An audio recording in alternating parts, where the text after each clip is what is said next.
someone like Ariana Grande, who theoretically has all the ability to get help that she needs, is still being failed by the systems around her.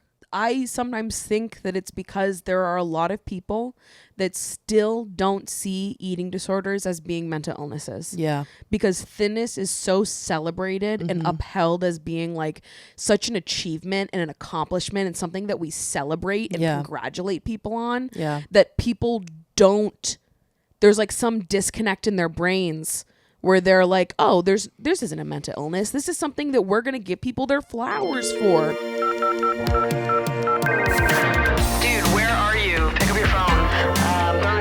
Tonight, and you're obviously invited, so call me back. Okay, love you. Bye.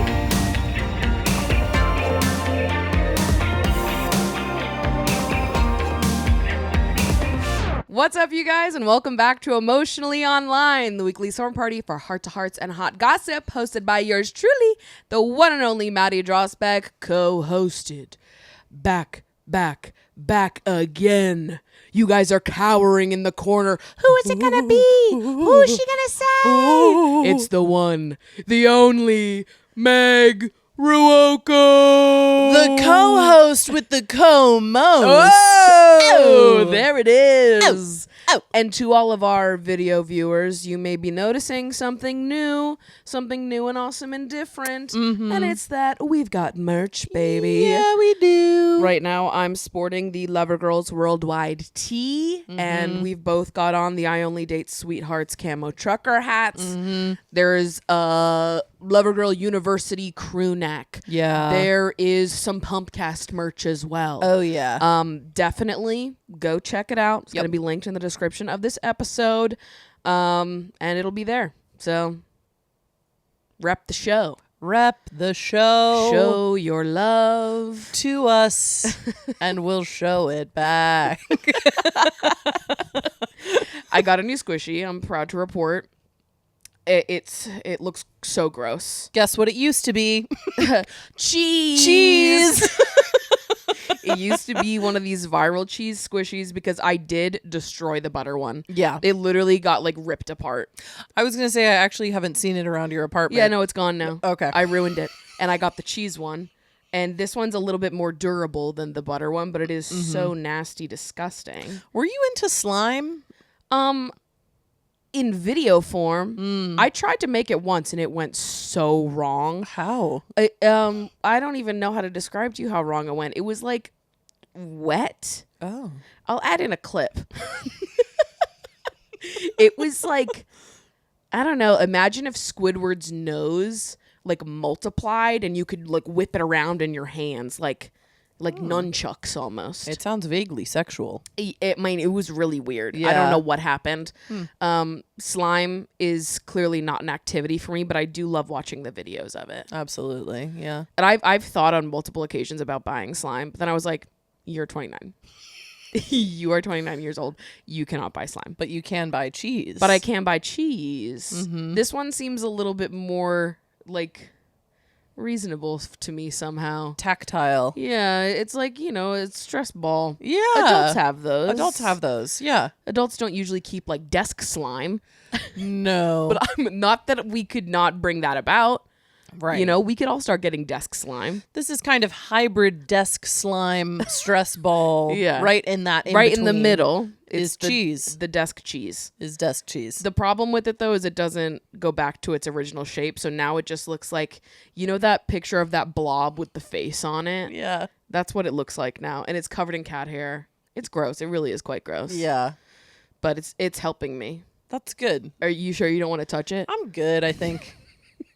Hey, ask me again at the end of the episode. And then we'll see how I feel then. So, Love Island has started. Have you ever watched Love Island? I was big into Love Island during COVID for many years. Okay, I was nice. big into Love Island. What seasons did you see? I believe all of Love Island UK up until maybe like season 7. Okay. I watched it for a while. Okay. And then I kind of Fell off a little bit, and then well, you've seen a lot of the great ones. yes, So yeah.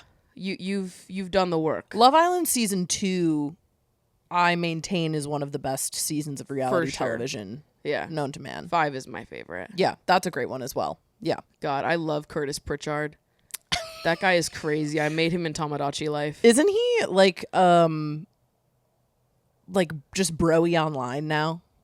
Is that his whole thing? I know he's like online.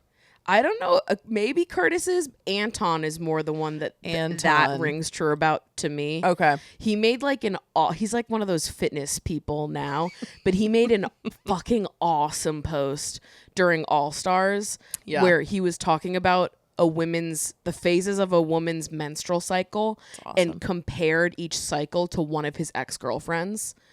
It was incredible. It was truly one of the like worst posts I've ever seen, but he posted it so earnestly as like an infographic, but it was so disrespectful. That's so sick.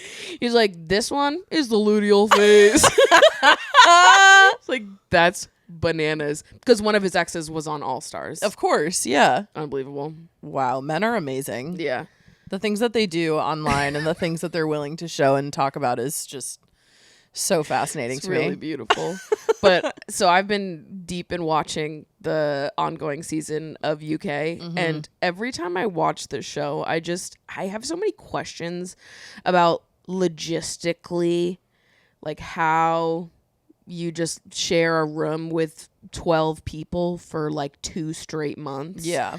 I think about like even sharing a room with someone for a week, I start to be like, ooh, I need some like time and space to myself. I can't do it. And more specifically, I think about not being able to escape a man specifically. To be with other women is one thing. To not be able to escape a man and like rip a fart Yeah. seems horrible. Yeah. What are they doing in Love Island? Right. How do they be farting? They like probably just don't. Also, they don't have a lot of bathrooms. Yeah. They have like 2 bathrooms on Love Island. That's crazy to me as someone who's also like kind of a shy pooper. Right. I'm such a shy pooper. Me too. And like which is a really bad combination when you're also someone who be pooping. Yeah. Like constipation and I have never known each other. No, yeah. Not once. No. No, I'm like such a shy pooper and I fear that. I had an experience this past week, brag alert, where someone was sleeping in my bed for a night. And even that, I woke up in the middle of the night and I was like, I have to fart. And I will be going into the other room to do that. But even like I'm in the other room thinking they can hear me from the other room. I literally. Oh no, I was listening for them snoring. I was like actively listening, being like, okay, they're snoring, go. Safe. No, I'm not kidding. If I at multiple points have been like, if I have to fart in the night, I'm going to get up and like go walk to the trash room down the hall and do it over there. Because I'm like, I just can't do it if they're here. I cannot. It makes me feel such an intense amount of shame. I can't even explain it. I'm like, you shouldn't know me like this. It's too intimate. It's way too intimate. I actually have a story about this that I don't think I've ever shared with you. I'm so excited. My senior year of high school, my junior year of high school, I was in the Illinois State Choir event, which basically meant that you auditioned to like make it to the state choir. And you would go and rehearse songs for like 9 hours a day for 4 days. And then at the end of all of that, you would have this like big concert. And it was like hundreds of kids from all over the state who would perform in this concert. And every year, a few of us from my school would make it in. And it was me, one other girl, and a girl who was like my best friend. And the 3 of us were staying in, Peoria's finest. Of course. Peoria's finest Marriott. Residence Inn. And no shade, no tea to this girl, because this was high school and it was ages ago, and I'm sure she's a lovely person now. Back in high school, I felt so deeply uncomfortable around her.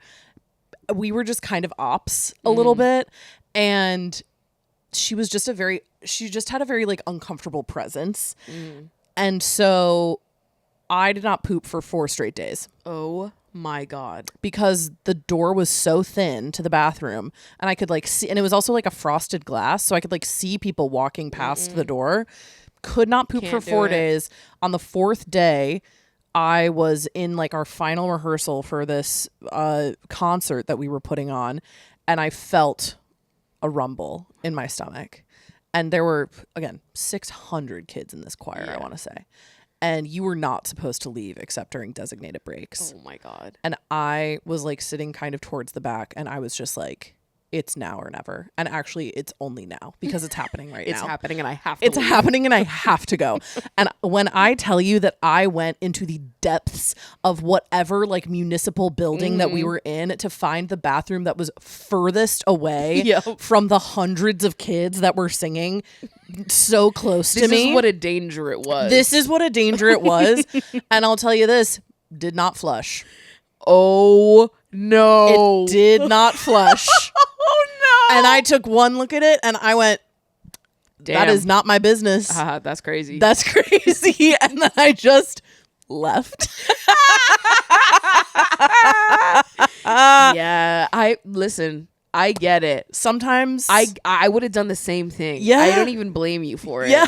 Like I completely understand. I was like so traumatized from the past like 72 plus hours that I was just like, I have to get out of here. You know what's so beautiful is I love when you can just acknowledge this before you go on a trip with someone. Yeah. Like Ashley knows that when we go on trips together, it makes me feel so much better if she'll just go on the balcony while I have to go Yes, poop. Because yes. either I'm like, it's not about you. She's like, I don't care. I Right. don't care if you like rip the biggest farts when you're in there possible and I Right. hear it. And I go, it's not about that. I know that you don't care and you're not going to judge me. It's like, I can't, my body won't let me Yes. do it to the fullest. It'll it'll let me do it like 40%. Yes. And the 60% will still be inside my body. It's- and then I just have to yes. carry it around with me throughout the day. Like I need you to leave so I can fully release. Completely.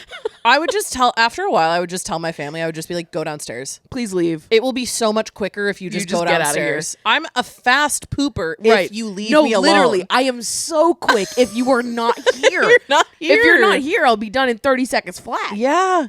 But if you're here, Not gonna happen. it's not happening. And like I can't imagine just like having even the smallest amount of a stomach issue and having to put on these teeny tiny bikinis that they make you wear in Love Island. Well, and they eat crazy style on that show. It's like, what if you blow up the bathroom and then what, you're putting on your thong bikini right afterwards and like strutting outside to like shake your ass and like pretend you're in a grocery store or something for Right. some fucking challenge. And you're all like baby birding Right. liquids to each other.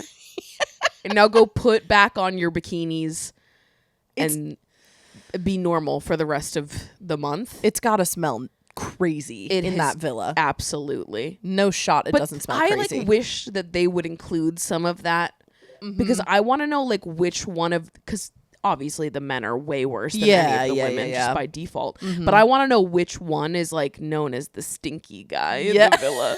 You know, Who's known as the little stinker. this little stinky guy over there. Classic. Because you know it also affects their hotness. Completely. Like someone could be really hot, but they could smell like shit. Well, it's like I wonder if like anytime you've seen somebody on Love Island that's like they're attractive by all Right. means, but they're just like not clicking with the people. Yeah. Sometimes I'm like, is it a smell thing? What are the odds he's just stinky? Is he just stinky? What Like if he's what? stinky? What's the other option? Right. Because also it's like I'm not such a like a body prude or something that like if someone's got a little odor or something like that, that's fine. You know, we're all people and like Right. see sometimes you just got Totally. BO It's at the end of the hot day. out. It's like, hot what out. can you do? You're not gonna take like 5 billion showers. Right. In a day. We're all wearing but sunscreen there's all the also time. like a normal amount of that. Yeah. There's like the normal amount of like it's the end of the day and it's 90 degrees out and we've all been sweating smell. And then there's like, oh, this is a problem. Yeah, like Smell. this isn't okay. Yeah. And I just can't imagine that like anyone is prepared to like be as hygienic as you need to be when you are in a room with 14 other people Right. at any given time. Also, it's like it's such a unique situation when you're like you're in the early stages of dating, but you're not separating ever. Yeah. The chance to get the ick is so much higher So quick. because there's like you have to be like, I don't know, these people are thinking about appealing to other people constantly Yeah. for 2 straight months. It would drive me insane. I really don't think I could last a week. No, it would drive me absolutely insane. It falls under the category that our friends and I call too much birthday, which is you spend too much time with somebody at the beginning of dating them, and then too quickly, like, a good thing becomes a bad thing. Yeah. And, like, they basically are, like, too much birthdaying to the max in Love Island. Completely. I also believe that Love Island is just, like, a reimagined Stanford prison experiment. Oh, it is. Yeah. There's not. I don't know why people sign up to go on Love Island. You're going to jail. It's like, honestly, You're signing up to go to jail. They do crazy things on that show. They are torturing They you. put them in a little box and do experiments on them. I don't know why anyone would sign up for that. It really scares me. Like, when I think about going on reality TV, honestly, there's a lot of reality TV that I would do, but I wouldn't go on a competition show. No. Unless I thought about, for a while, I was like, I think I'd be awesome on The Circle, but that's literally the only competition show that I've ever seen that I was like, I think I would be good at this. Yeah. Yeah. I'm, like, notoriously bad at competition because if I'm not coming in first, then I, like, rage quit, and I'm like, I get pissed, and I'm like, enough, I don't even care about this stupid shit. But, like, yeah, I just can't imagine.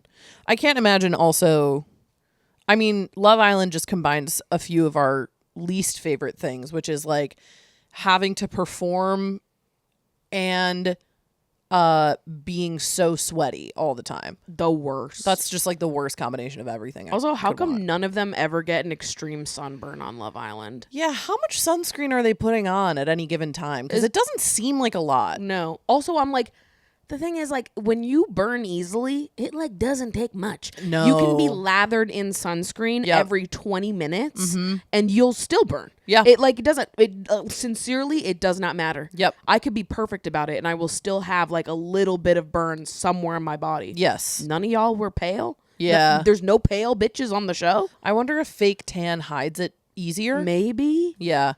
That's the only thing I feel can like think of. I've never seen someone get, like, badly burnt. I'm assuming they have, like, a wrangler to be on top of everyone. Yeah. But still.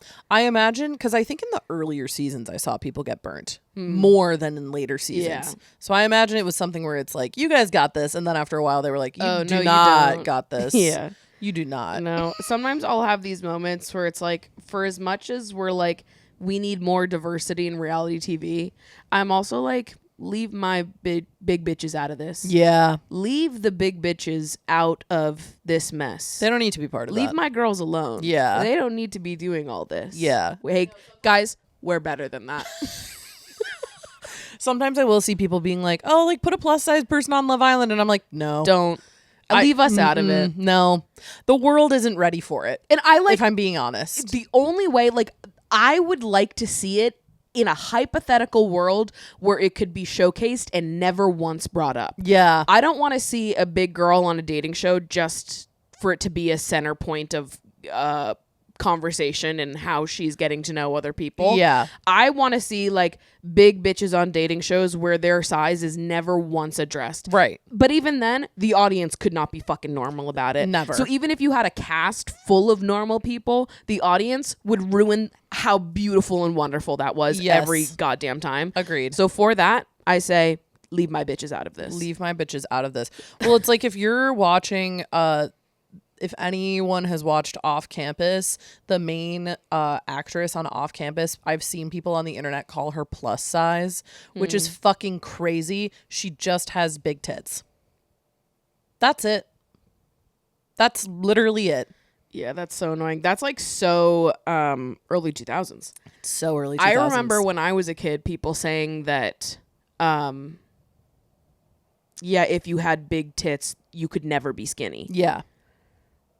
And I'm like, y'all are just This jealous. was like 2009. Yeah. I'm like, y'all are just jealous because she has heavy No. naturals and you don't. Totally. And that's fine. Been there. I've experienced that jealousy in my time as well. It's like, We just have to appreciate what we were born with. You know what I mean? Yeah. Like, but no, that's the thing is it's like, if they're calling that lovely tiny little woman plus size just because she has big tits and they like cannot register that with their eyes,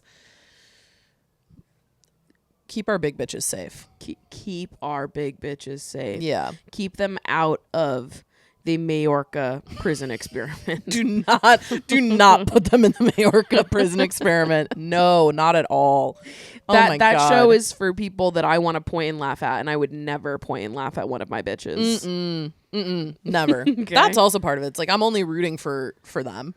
Right. But I'm not rooting for the people on Love Island. I don't want to root for reality TV stars. No. And again, it's like the heat thing. I can't do the heat. I was telling you about my experience in heat yesterday at a music festival. I almost died. I almost passed away. I don't want to be dramatic, but I almost died. I feel the same way. Every time I'm outside, like in the heat, in the direct sunlight, Yeah. I'm like, I can't stress enough how I was not built for this. It's not my body. Whoever built me, whoever out there said, this is what she gets, these are her traits, this is how her body is going to react in certain circumstances. Yep. I was meant to survive nuclear winter. Yep. You know, Yep. I am made to survive in insane conditions. I'm made to be stuck in the Arctic Yep. for long periods of time without food. Yeah. That's what I'm built for. Same. To survive heat outside, desert. I'm dying within 24 hours, I think. I was not meant to survive Govball. No. I was never meant to. not meant to my survive body. Govball. My body was not built to survive. I wasn't Govball. even meant to go camping for one single weekend. No. I can't do that. No. My body is meant for like clomping up and down like the Scottish moors. You know, like there's always Yeah. a sort of light mist that's getting me, Yep. and it's like 52. You know, the sun's going down pretty soon. It'll be like Totally. 34. Like that's what my body was Completely. made for. I'm made for sitting under a big shaded tree with apples falling directly into my palm, and I take one bite and then I roll it down. Oh, that's and then beautiful. another one falls and I take one bite and then I roll it down. Yeah. And the birds are chirping. Yeah, that's gorgeous. That's what I'm built for. Yeah. And there's no men. And that's part of it too. Just me and the apples. me and my big apple tree.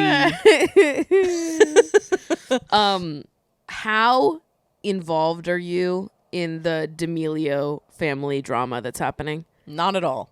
Are you aware of it? Nope. This has been like really getting me. Okay. I've been deep in this D'Amelio family drama. Here are our players. Okay. We've of course got Charli D'Amelio. You know her, you love her. One of the biggest TikTokers. Totally. We've got her sister, Dixie D'Amelio. Yup. Sometimes I don't want to be happy. Don't hold it against me. If I'm sad, just leave me there. Let me be sad. You might know her from that hit. She actually had another song that I unironically listened to all the time that I sometimes forget about and then I remember and I'm like, fuck, that was kind of a banger, wasn't it? How did it go?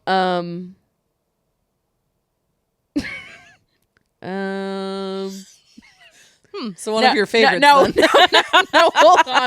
hold on, because the second I hear it, it's gonna come back to me. This is the beautiful part about music, right? Is that you can forget a song exists, Music is so amazing. and then the second I hear that beat, I'm gonna go, oh, I know this song, Dixie D'Amelio. No, I remember it now. Where is it? Is it gone? It was called Real Thing. I've been looking for the real thing. Only the real thing will do. I've been looking for the real thing, only the real thing with you.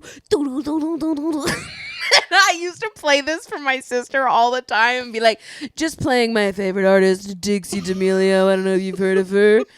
So anyways, we've got Charli and Dixie. Sisters. Thanks for that context, by the way. Yeah, just thought I wanted to really immerse you in the world. Yeah, I feel like I'm there now. And then we've got their parents, Heidi and Mark D'Amelio. Sure. Family from Connecticut. Blew up because of Charli and then Dixie as well. Dixie's the older sister. Yep. Okay. So here are our players. Charli blew up in 2020. The family before then is not like a public figure type family, though through my searching in all of this recent drama, I found out that her father ran for U.S. Senate in 2018 Interesting. for the Republican Party. Well, and raise your hand if you're shocked. Well, and who's shocked? Yeah. Mark D'Amelio, we got you. Okay. So the D'Amelios had a Hulu reality show I in did like know this. 2022 or something. I of course watched it back when it was happening because whatever's going on, trust that I'm there somehow.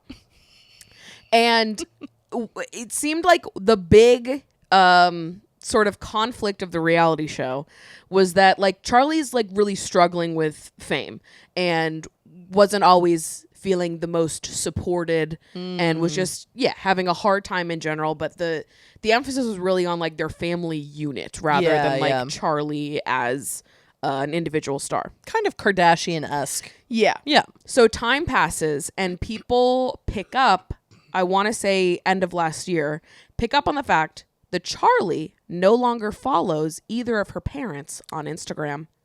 Whoa. So people were like, well, what happened? Yeah. Clearly there was some type of fallout here. Mm-hmm. And there's been a lot of rumors going around about it. Charlie has, of course, been on Broadway. Mm-hmm. She moved to New York. She seemed to be doing a lot better than she was when she was in like the LA TikTok scene of it all. Okay. And Demois posted, I want to say like last week, about these rumors that Charlie has gone no contact with her parents and that she's like completely just like separate from them and they don't speak anymore. Wow.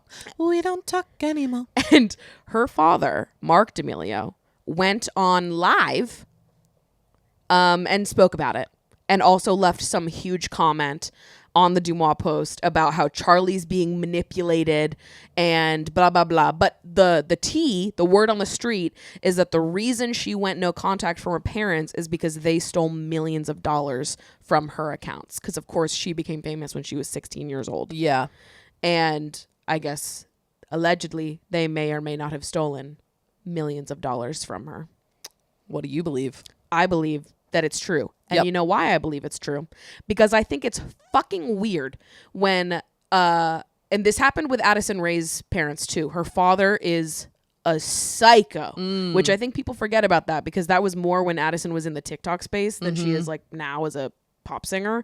But people who like your kid becomes famous on social media and then you as a parent decide to make your own account and start influencing in like your fucking 50s. Yep. I think you are very weird. Yes. I think there is something deeply strange about that. Yeah. Like if my parents one day were like, when they saw me doing well on social media, they just decided they were going to start doing it too. Right. I'd be like, but why though? Yeah. You're like a hairdresser and a recruiter. Right. There's no why the fuck are you doing this? Right. Like it just doesn't make any sense. Yeah. And there's something strange to me about like I don't know, imagining like your parents making social media accounts because you're famous and then going on live stream and talking to the audience like they have fans. Yeah. Thanks for following, thanks for supporting, guys. We love you so much. They're like doing brand deals and shit on their pages. Like it's just weird. Something's not weird. right there to me.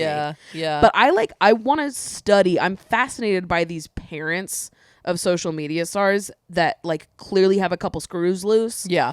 And they make their own pages because I think that to me is like a signal of something bad about to happen in the near future. Yep. When somebody's parent starts getting in on their fame. It's an offshoot of parents who capitalize off their children like from a very young age too. It's like I think about all those families that up and moved from California to Tennessee because there were much more lax child labor laws in Tennessee. Yeah. So they were able to keep and retain more of their children's like money and have more of a say over what their children did or did not have access to than in California. Yeah. And like parents of child stars have always, I think, been a little freaky. Totally. I think about also like Mary-Kate and Ashley Olsen. Like I'm fairly certain that they ended up having to, I think they maybe emancipated themselves from their parents because similarly, I believe they were stealing money from them as well. And this is just like a new wave of that. And also like a wave where like there's so much less restriction around what parents can and cannot do when it comes to like their children's fame and fortune on social media. Yeah.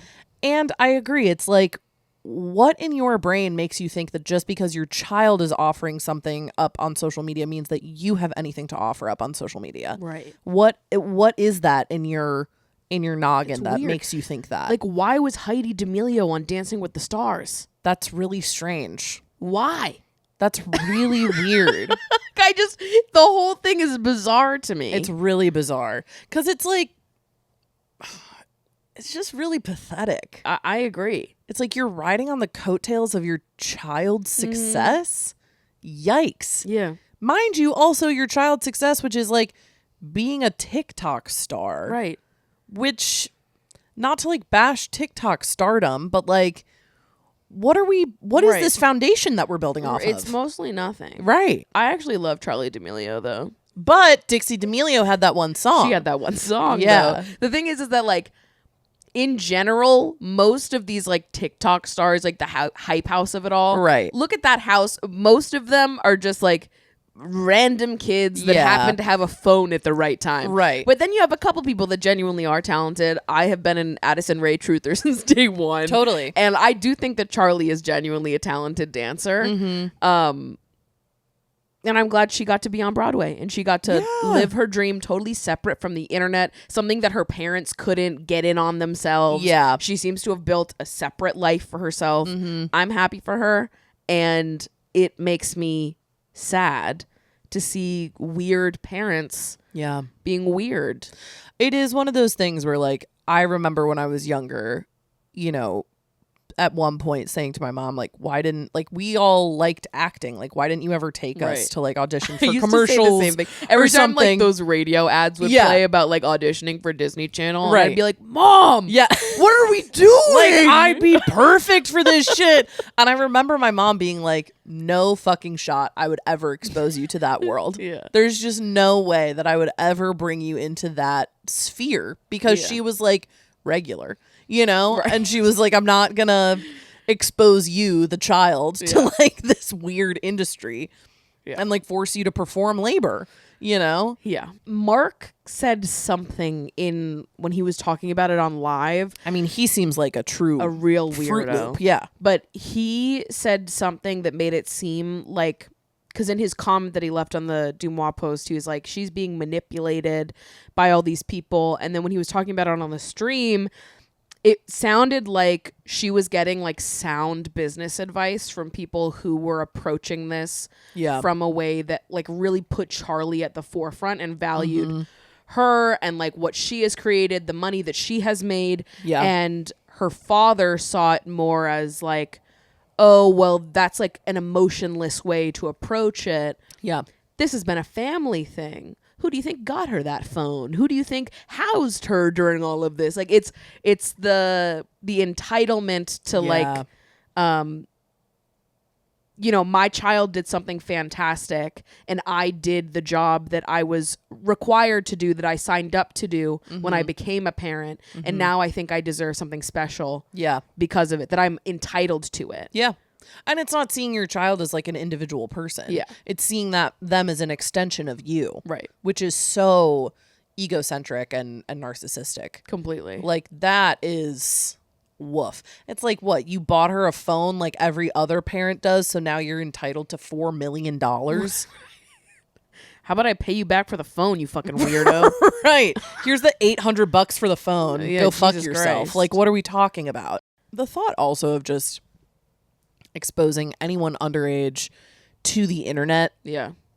I know. I've always been like, I think that there needs to be a separate internet for teenagers. Yeah, and kids. Yeah. Like, teens, kids, preteens. Like, we also, I just feel like we used to have so much more access to like children-based internet activities. Yeah. Like, I would go to fucking poptropica.com Totally. and bounce around on there and learn about Egypt and like ancient Greece. Yeah. But now everyone's using the same stuff and there are no restrictions against what anyone can use. Right. Yeah. I think the Instagram age to sign up is like 13. That's crazy. Yeah. It's like, I feel sometimes conflicted about this stuff as someone who started making YouTube videos when I was 13. Yeah. Because I like look back on that time in my life and it like I have nothing but positive memories and like for sure I was exposed to things that I probably shouldn't have been at a young age. Like I'm thinking about being on chat roulette and Omegle and like seeing dick when I'm 12. For sure. And it's like some guy just like masturbating to middle schoolers that are on chat roulette. Like that's fucked up. Yep. When people are like, if you're under 18, you shouldn't get any internet access. I'm like, I don't know if I'd go that far. I just think it should be a different internet. Like, I think teenagers should be able to talk to other teenagers. Yeah. I think they should be able to beef with other teenagers. Totally. I think that, like, to totally shield them from the world and from gossip and culture and, you know, bad things that are happening, I don't know that that's helpful. Yeah. And it's, like, not even necessarily that, like, when you are... I mean, 13 is really young, but like if you're 16 or 17, it's not even that you can't handle the material that like, say 20 somethings are talking about in like current events, or that it's like even like above your level of understanding. But there are weirdos on the internet. Yeah. It's like the rogue freaks that kind of ruin it. And for that reason, I'm like, I just think there needs to be a separate internet for people under the age of 18. Yeah. I don't disagree. For the most part. I think at the very least there should just be more outlets for kids and teens to like have access to that isn't like the seedy underbelly of the World Wide Web. Right. You know? I'm like, how do you... Yeah, I don't know how you prevent a lot of it. Yeah. But surely we can do more than we are. Well, surely. And I think this is just a product of like the internet boom around the early 2000s where there just never were restrictions put in or guidelines or anything like that. Yeah. And it's just only expanded in the past 26 years. Yeah. You know, it's become, we went from like people sending electronic mail in 1995 to now like you can have Chat GPT create a video of like Trump ripping Putin's head off and then him being like America and like eating a cheeseburger. It's stupid. Like what have we become? But it's like there was like fucked up shit when we were younger too. For sure. And like I think fuck, what was it called? All the like creepypasta stuff. Or even like, do you remember Tiny Chat? Yeah. But barely. What the hell was that? It was like it was almost like a Zoom call, but it was a live stream. So you could have like 8 people on camera and anybody could join. So it was like people could be typing in the chat or they could be on camera and absolutely anyone could turn their camera on.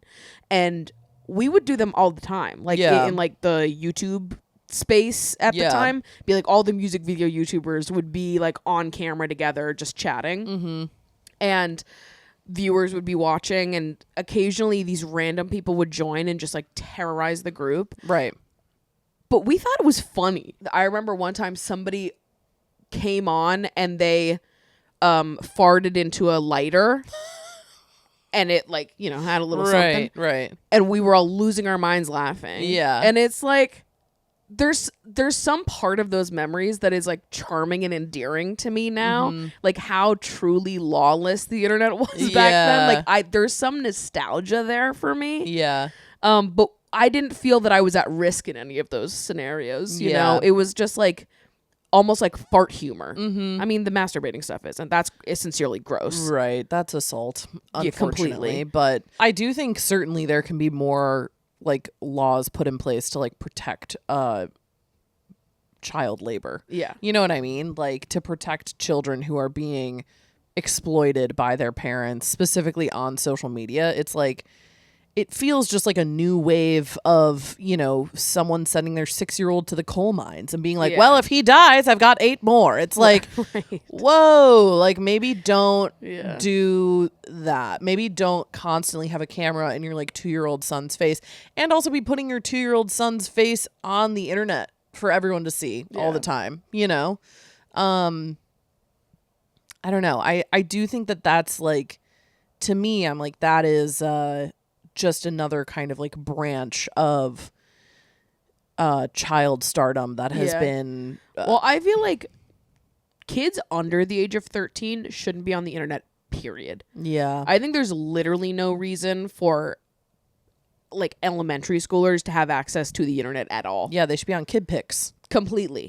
Like I just think it's there's nothing. Kid Pics and Alpha Smarts. I think teenagers is where it starts to get, there's a question mark for me. But my question mark is absolutely because I was a teenager that was very online. Totally. And it like impacted my life in insanely positive ways. Yeah. But it was also a different time.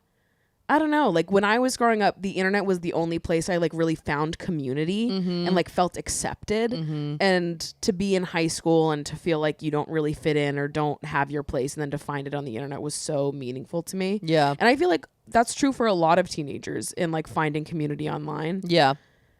But under the age of 13, I can't think of a single solitary reason why the internet would be a place that you need to be. No. I also, and I mean, I could be completely off about this, but it does kind of feel more like the internet is more of a monoculture now than it was even 15 years ago.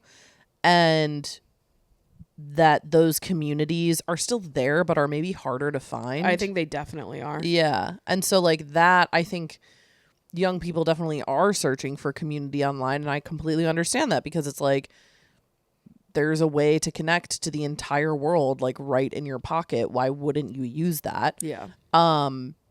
That said, I think it's also just like it's easier and it's also like more sinister for like a 16-year-old to just like go to ChatGPT and be like, I'm really sad, can you help me? Yeah. Rather than turning to like forums for Right. closeness and community, Which makes me feel ill.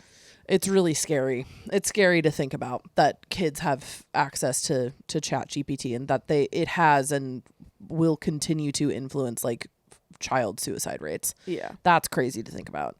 So I don't know. I also think there's like a distinct difference between like a kid who's making YouTube videos when they're like 13 and up versus someone who like achieves such massive global fame Completely. at like 16, and then their parents are like, how do we monetize this? Right. Ugh. 100%. Hate that. Yeah. You know, it's like, I think it's like you were kind of working through a craft, and for the D'Amelios, not saying it wasn't in part because of like their skill or talent, but TikTok is also blows just up into something that's like a beast of its own. Like Yes. it starts as being, oh, Charlie loved to dance, Right. and everyone's dancing on TikTok, so now Right. she is too. And it turns into like, okay, and now she's suddenly the most followed person on like the internet, yeah. and she's 16 years old. Yes. What do we do? Right. Yeah, like how do we wrangle this in any capacity? Yeah. It's a really difficult question. But it sounds like her parents didn't handle it well at all. Yeah, it or sounds with like- any sort of It thoughtfulness. sounds like, yeah, they maybe just saw the money signs. God, it's embarrassing.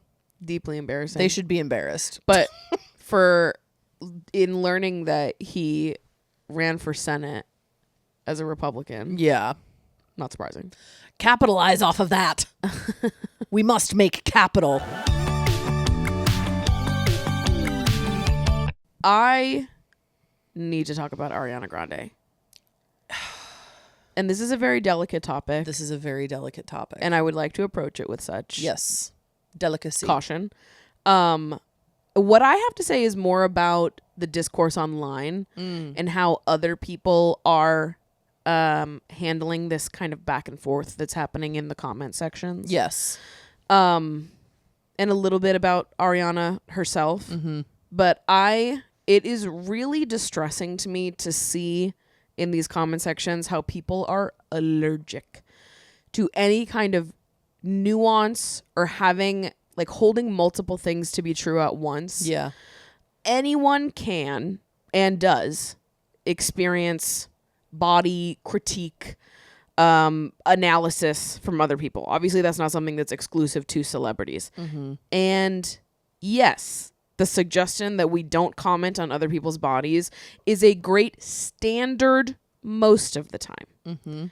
However, when people try to shut down the conversation about how Hollywood is shrinking before our eyes and it's scary and concerning, they try to shut down that conversation by saying we shouldn't comment on people's bodies. Yeah.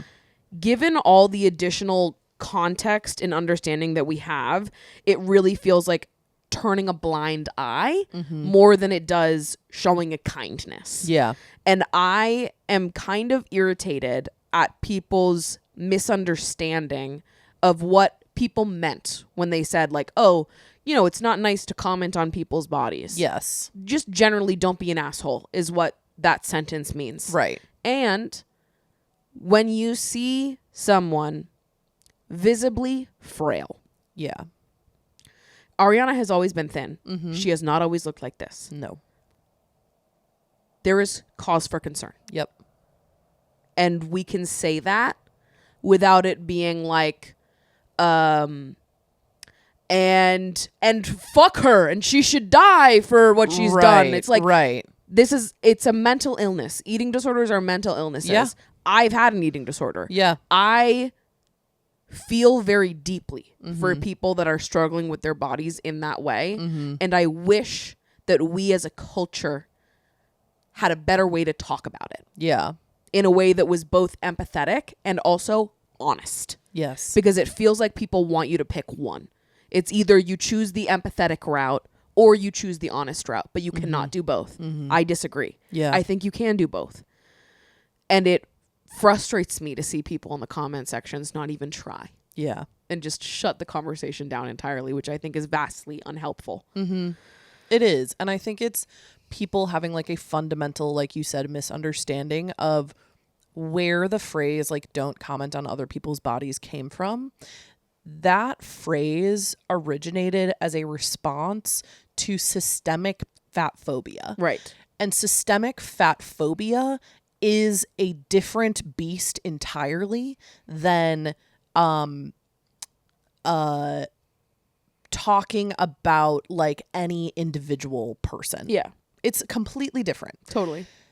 I feel a lot of the time, because, you know, you'll see comments online about, you know, oh, skinny people get harangued too, and we get harassed for our bodies and things like that. I hear you. I understand. And skinny people are not at a systemic detriment, nor will they ever be, because of their body in the way that fat people are. At a macro level, fat people are disproportionately affected because of the way that they look. You see that in the way that fat people are treated in the medical industry. You see that in the way that people are treated in business industries, and in the way that people are treated vis-a-vis like their their social status. That does not happen for skinny people. Yeah. And so that, first of all, to me is a null and void comment, because it does not apply Yeah. to this situation. Totally. On top of that, when we talk about not commenting on people's bodies, we are talking about the general public, Right. the everyday layman. Right. Not commenting on people's bodies doesn't really apply to people in the highest positions of socio and political power in the world. Yeah. That is a different thing entirely. Completely. Because these are people who have status and have global influence on culture. And they know that they do. And they, in fact, have every single resource to help themselves. And they are actively choosing not to, and are actively choosing to perpetuate harmful body standards to the greater culture around them. It is a completely different thing when we say, you know, don't comment on people's bodies. Don't comment on your coworker Deborah Right. losing weight or gaining weight because she's just some random lady. Right. Ariana Grande is not some random lady. She is one of the biggest celebrities in the world. Demi Moore is not some random lady. Yeah. These are people with an unfathomable amount of influence and power. sway. The amount of eyes that are on them, the amount of like young girls that look up to them and idolize them. matters. It matters. And it is, again, it's a complete difference between punching down. Yeah. Right? Shitting on some random person that you see on the street because they're fat and you don't like that. Yeah. And talking about the genuine concern for the overall cultural influence of, again, one of the most powerful peoples in the world's choice that they are making. I think it's like, I don't understand why people have a hard time holding multiple things to be true at once. Like, I think it'd be really weird to not feel bad witnessing eating disorders be platformed on the world stage, seeing Ariana Grande go on a world tour as if she is not suffering. Yeah. And she's just continuing to perform and be this dancing monkey, and everyone has to just be like, everything's fine. She's fine. It's all normal. Right. And like, I think it's normal to have a reaction to that and be like, oh, something's wrong here. And I don't like that we're just, putting this up on stage for every young girl to witness and idolize. And we can hold that to be true while simultaneously understanding that what we're witnessing is a mental health crisis. Yes. And that anorexia specifically has the highest case mortality rate of any eating disorder. Yes. Those things can both be true at the same time. Yes. You can have empathy for the individual while also critiquing the kind of macro influence that individual has on greater culture. Right. I fear for what young girls are being taught. Yes. The same way that, like, when I look back at when we were young and there were very similar body image ideals when we were young in the early 2000s and 90s. Yeah. And I remember what all of my mom used to get Us and People magazines delivered to the house every week. And so they were always in the bathroom at my house. And I was always reading them and seeing what they said. And the way they spoke about people's bodies and whose bodies they celebrated and whose they didn't. The amount of times that they tore Britney Spears to shreds for being like maybe a size 8. Right. And oh my God, Jessica Simpson. Insane. They would call her like Porky Pig every single week. Absurd. Yes. And like that stuff stuck with me forever. Yeah. It has never left. Yeah. And I sometimes feel really confused about like people our age who have like lived through an era like this before. Yeah.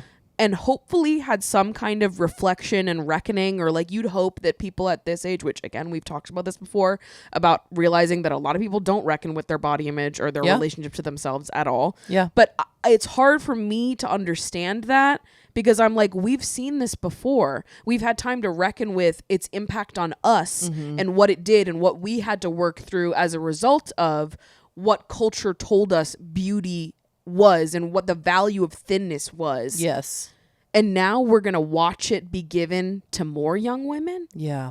Does that not bother you? Right. Like, I think about like 8-year-old girls right now and I want to cry. Yeah. I don't understand how people cannot be like devastated and scared and just like, oh my God, I thought we were doing something better. Like, I thought that we were moving in a different direction and now we're all the way back to where we were when we were kids. And obviously this is not the responsibility of Ariana Grande. This is to fall on her shoulders. Right. She's one example of a larger problem. Right. But it's hard not to notice it when she's one of the largest stars in the world. Her celebrity is massive. Right.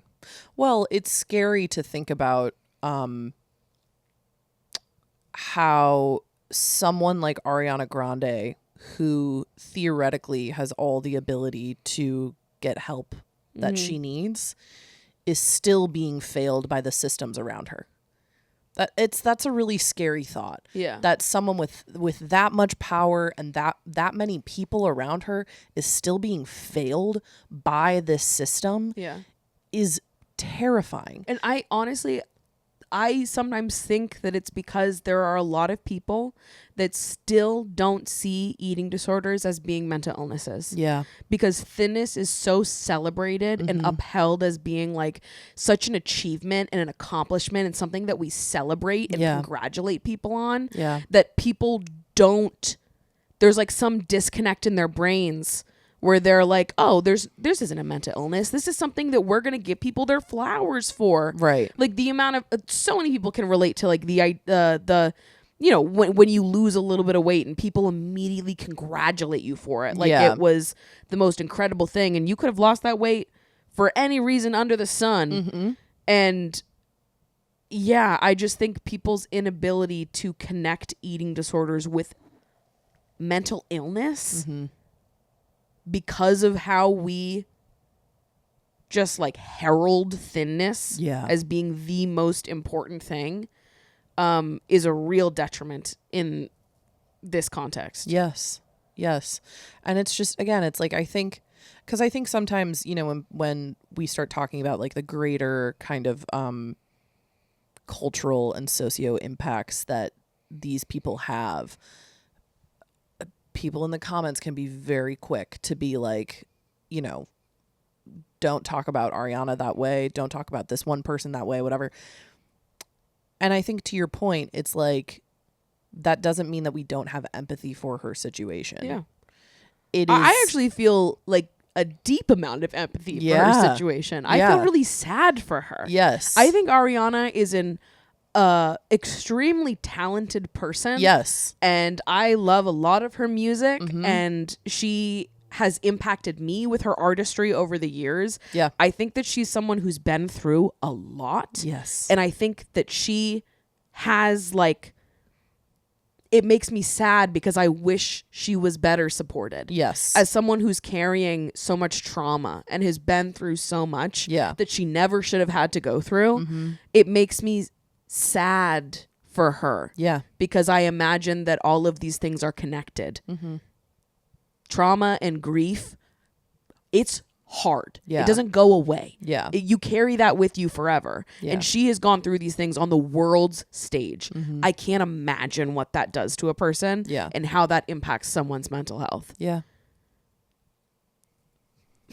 It's really scary. And like you said, and it's like we've been saying, it's like, if she is failed by the support system around her, what does that mean for the hundreds of thousands, if not millions, of young women and young people who do not have the access that she does? Yeah. That's what's really scary, is like, alongside the fact that we are witnessing someone dying in front of our eyes, they are killing themselves in front of our eyes, they are also influencing young people to do the same. It doesn't like erase the responsibility that she has just because she is clearly suffering from something much larger, or erase the responsibility from her community around her. Yeah.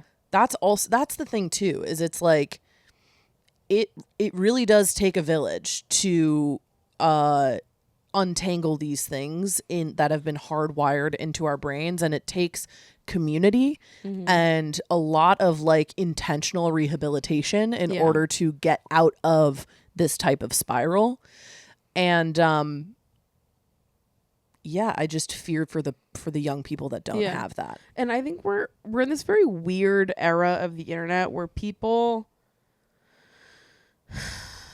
the word like acknowledgement comes up a lot, where it's like, you need to acknowledge what you've done or what you've contributed, or are you gonna take accountability for what you've done?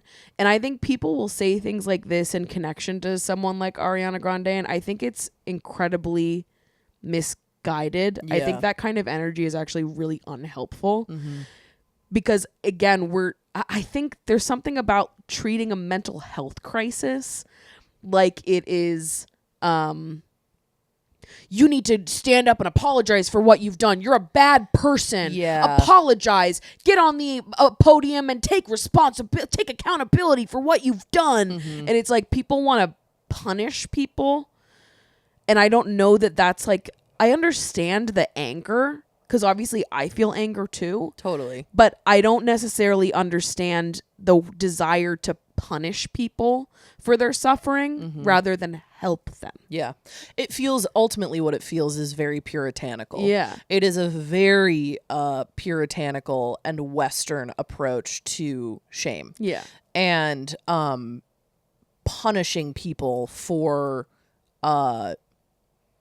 their quote unquote sins. Yeah. Right. And trying to make them repent Yeah. for the things that they've done. Right. And I don't think, because I think a lot of people who, will argue for that and get really angry and righteous about that. A lot of them are young. Yeah. That's like a lot of the people that I will see are quite young, who are kind of calling for this, like, take accountability for what you've done and that sort of a thing. And I don't think that they realize that the origin of that, again, is very conservative and Puritan. Yeah. Ultimately. Yeah, it is. sure. It's ultimately It comes from that type of historical background. And I think that, like you said, is truly unhelpful, because all that does is further isolate someone in need of help. Right. And it's hard, like you said, to kind of toe this line between, again, this person who's in this immense position of power, who is also immensely suffering, to understand the greater cultural influence that they have and critique that, while recognizing that shaming them for what they're doing is not going to nothing. fix their individual problem. Yeah. Right? I think, when we talk about, like, the kind of pervasive trend that we're seeing in glorifying thinness, whenever I'm talking about that, I'm not really talking about one individual person in Hollywood. It's overall. It's overall. It's the general trend we're seeing across many of these actresses, musicians. Yeah. Everyone is shrinking. Everyone is shrinking. And it's scary to see. Yeah. I wish people would see these conversations as more of a call in versus a call out. Completely. And to understand there's like a compassionate way to talk about these things. And it doesn't have to be like this like shame spiral where you're making people feel worse or trying to make people feel bad and look at what they've done and feel horrible about themselves. It's like, I have no desire. I don't think we ever need to bring more shame into the world. Right. I have a desire to protect young girls. Yeah. And I also have a desire to protect Ariana. Yeah. Like just women, period. Right. I'm like, people, period. I think this is like, obviously the pressure to be thin and to be this like image of beauty is something that impacts everyone. Yes. Like there's no exceptions to, we all are influenced by this. Yes.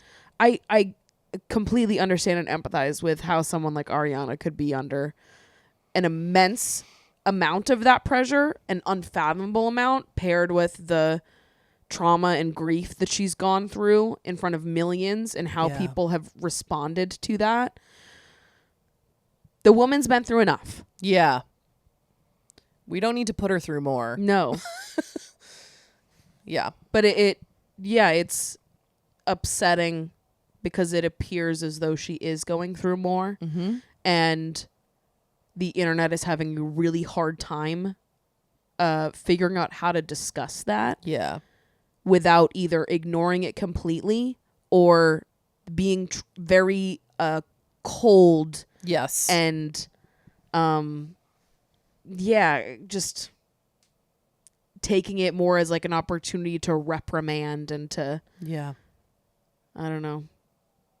And sometimes I like haven't known how to navigate this topic publicly, not because I don't know what I want to say, but because I know what people will say in response to a fat woman having this conversation. This is also, which is like none of my business really. And at the end, I know though in my head, having been on the internet for so many years, I can anticipate what someone who like hates fat people is going to say when they hear a fat person talking about this. Which I feel like nothing that we've said right now is particularly insane. I don't think so. I think that we'll have to go back and watch the tape. We'll have to go back and watch. But I feel like we're having a very reasonable conversation. But I know that people will hear this coming from the mouth of a fat person and be like, oh, well, I'm worried about you.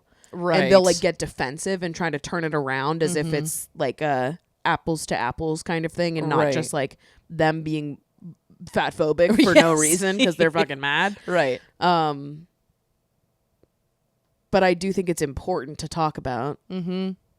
And I do think that, I really wish that the internet didn't see things as being so like binary. Mm-hmm. It's like thin to fat. And these experiences are complete mirrors of each other. Right. Just on the opposites. And it's like, that's not how life works. Mm-hmm. Yeah. It is truly so much more complicated than that. And you're right. It's like, it's tough because it's like we have these conversations, and as fat women on the internet, it can very quickly turn into like, oh, someone's trying to cope, or like, you're just jealous, blah, blah, blah. And it's like, whoa, brother, this is not, this is not that at all. And I think then also just boils down to like them not seeing us as people outside of our fatness, right? It's like them just viewing us as this one trait and only seeing any perspective that we have is coming from that. Yeah. And I think you're right. It's like, it's a really hard line to toe as someone who is in a plus size body to talk about eating disorders in any regard, even though many people who are in plus size bodies either have or are experiencing eating disorders. Completely. Just like anybody else. For sure. You know? And so like, but that's hard for people to acknowledge as well, that like a fat person can also be anorexic. A fat person can also be bulimic and speak to those experiences. Yeah. And it is, it's like, it's a difficult conversation to have online. And also, unfortunately, online is some of where these conversations really can only occur. Yeah. You know? It's like, I'm just also afraid for the young people who are online and see comments like that, because it's hard for me as like an adult woman. Totally. I'm like, I've been reading comments like that for 16 years and it's still hard for me. Yeah. We literally had that 2 weeks ago. I know. And it was hard for us, you know? And so to be someone young and easily influenced, it scares me. It scares me. And I think, unfortunately, Ariana Grande is one example of, again, this shift that we are seeing that is really frightening. Yeah. And we know that it's really frightening. Mm-hmm. And we have seen, and we are able to like scientifically back with evidence the trend and waves of, you know, skinny culture and how that influences young people's eating disorders and how that affects their mortality rates. Yeah. It's really frightening. Deeply. Deeply.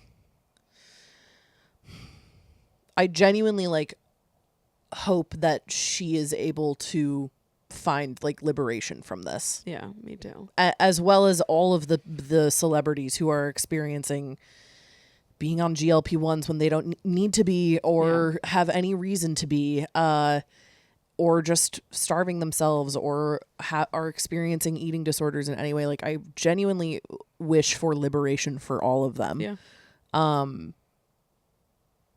In the meantime, I do think it is important that we critique when people in power choose to influence greater communities by making these choices. For sure. And going to extremes. Yeah.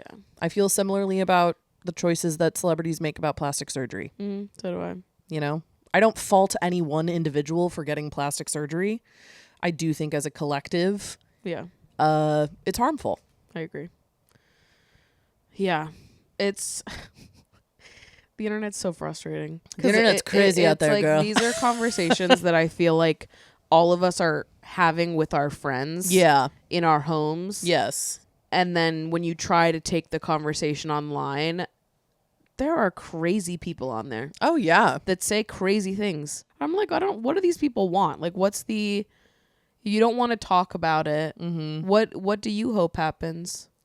That's a really good question. Like, what is your hopeful outcome for how you think you see things going, or do you just not see it? Right. Or are you just pretending none of it's happening?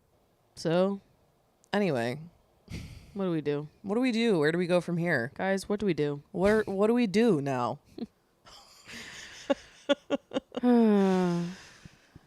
Everyone get fat now. Everyone get fat. Everyone just get fat. Guys, come on. We've been saying this. You just know that there are going to be people in our fucking comments thinking that that's the thesis of what we just said for the past 30 minutes. I know. There was people committed to misunderstanding everywhere, but yeah. I think the takeaway here to me is just like, you have to learn how to move through the world with compassion and empathy and honesty at the same time. Yeah. You have to learn how to do all those things at once. Let's not sweep things under the rug for the sake of niceties. Yeah. You know, that's also puritanical. Mm-hmm. For sure. People are still going to turn that around on us, but come on, guys. It's fine. Guys, we're really tired, okay? We're exhausted. But I think we were spitting bars throughout that whole section. I agree. And if you disagree, you hate fat people. And you can quote me on that. Oh, we love you guys. We do. We really do. We love you.